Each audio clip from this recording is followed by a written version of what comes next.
আসসালামু আলাইকুম। আশা কৰিছোঁ আপোনালোক সকলোৱে ভালে আছে। আজি মই আপোনালোকৰ ওচৰলৈ আকৌ এটা নতুন ভিডিঅ' লৈ আহিলোঁ। আজি মই আপোনালোকক দেখুৱাম আমাৰ ঘৰৰে খেতি মানে তিয়হৰ খেতি।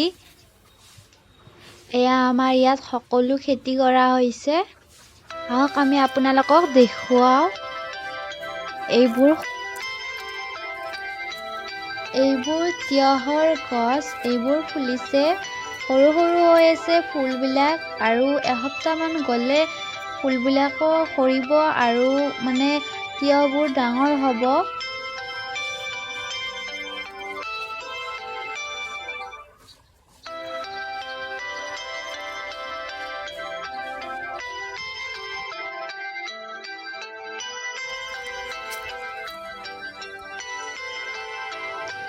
এতিয়া এইবোৰ তিয়হবোৰ ডাঙৰ হ'ল। আপোনালোকক দেখুৱাইছোঁ, এয়া চোৱা, এইবোৰ তিয়হ লাগিছে গছত।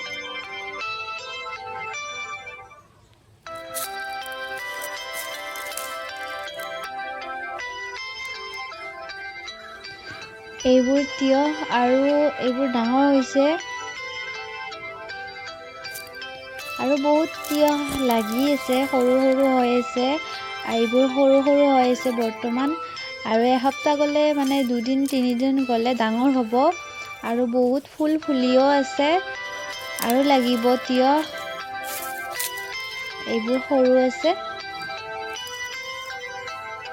এয়া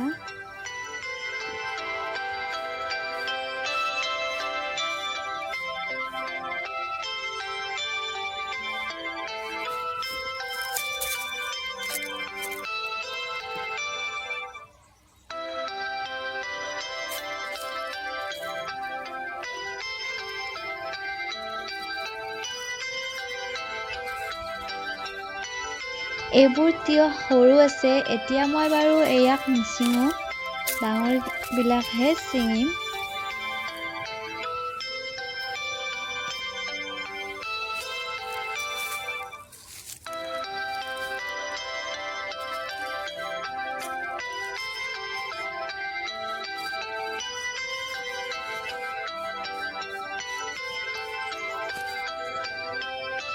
এয়া চোৱা কিমান ধুনীয়া হৈছে, তিয়হবোৰ কেনেকুৱা ডাঙৰ হৈছে।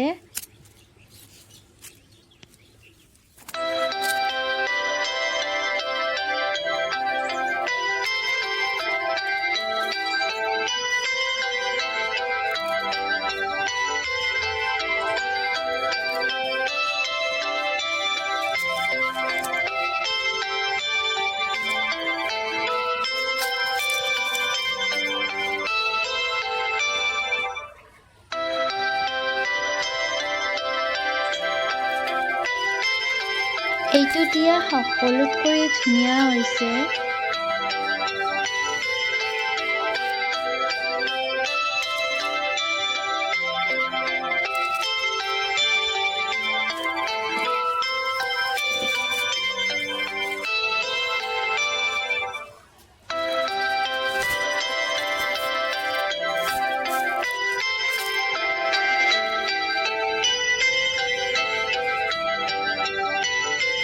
আশা কৰিলোঁ আপোনালোক সকলোৰে মোৰ ভিডিঅ'টি চাই ভাল লাগিল। যদি ভাল লাগিছে লাইক কৰিব, শ্বেয়াৰ কৰিব আৰু কমেণ্ট কৰিব আৰু কাষত থকা বেল আইকনটো নিশ্চয় দবাই দিব আৰু লগতে ছাবস্ক্ৰাইবো কৰি দিব।